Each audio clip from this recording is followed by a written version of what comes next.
शासकीय कर्मचारी आता संपाचं हत्यार उपसण्याची शक्यता आहे। ऑगस्ट महिन्याच्या अखेरीस शासकीय कर्मचारी संप पुकारताय। थोड्याच वेळात कर्मचाऱ्यांच्या अधिकृत घोषणेची देखील शक्यता आहे। शासकीय कर्मचारी मध्यवर्ती संघटनेच्या बैठकीत निर्णयाची घोषणा जाहीर होणार आहे। तर जुन्या पेन्शनसह विविध प्रलंबित मागण्यांसाठी आता संपाची हाक दिली जाते। महत्त्वाची आणि मोठी बातमी आपण पाहतोय, शासकीय कर्मचारी संपाचं हत्यार उपसण्याची शक्यता आहे। ऑगस्ट महिन्याच्या अखेरीस शासकीय कर्मचारी आता संप करणार आहे। थोड्याच वेळात कर्मचाऱ्यांच्या संपासंदर्भात अधिकृत घोषणा देखील संघटनेच्या माध्यमातून केली जाणार आहे। चेतन ननावरे आपले प्रतिनिधी आपल्याशी जोडले जातात, त्यांच्याकडून या संपाच्या संदर्भातली महत्त्वाची अपडेट घेऊयात।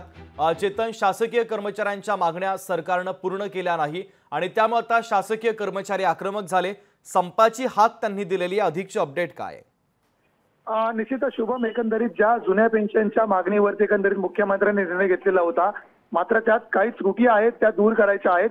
याशिवाय शासकीय कर्मचाऱ्यांच्या बऱ्याच प्रलंबित मागण्या आहेत त्या अद्याप शासन दरबारी मार्गी लागलेल्या नाहीयेत आणि याच कारणास्तव आता एकंदरीत शासकीय कर्मचाऱ्यांच्या समन्वय समितीची एक बैठक आहे ती सार्वजनिक बांधकाम भवन या ठिकाणी सुरू आहे आणि या बैठकीच्या आता शेवटी एकंदरीत संपाची हाक देण्यात येणार आहे याची माहिती सूत्रांकडून कळते आणि ऑगस्ट महिन्याच्या अखेरीस हा संप पुकारला जाऊ शकतो। असं झालं तर शासनाच्या या शेवटच्या 2 महिन्यामध्ये वेगवेगळ्या ज्या योजना आहेत त्यांचा फज्जा उडू शकतो आणि कुठेतरी निवडणुकीच्या तोंडावरती सरकारची अडचण होऊ शकते। त्यामुळे शासकीय कर्मचाऱ्यांचा संप आता टाळण्यासाठी सरकार नेमकं काय पावलं उचलते हे पाहणं महत्त्वाचं असेल। शुभम, अगदी चेतन, महत्त्वाची अपडेट या बातमीच्या संदर्भातले पोहोचवलेले आहे। तुर्तास धन्यवाद।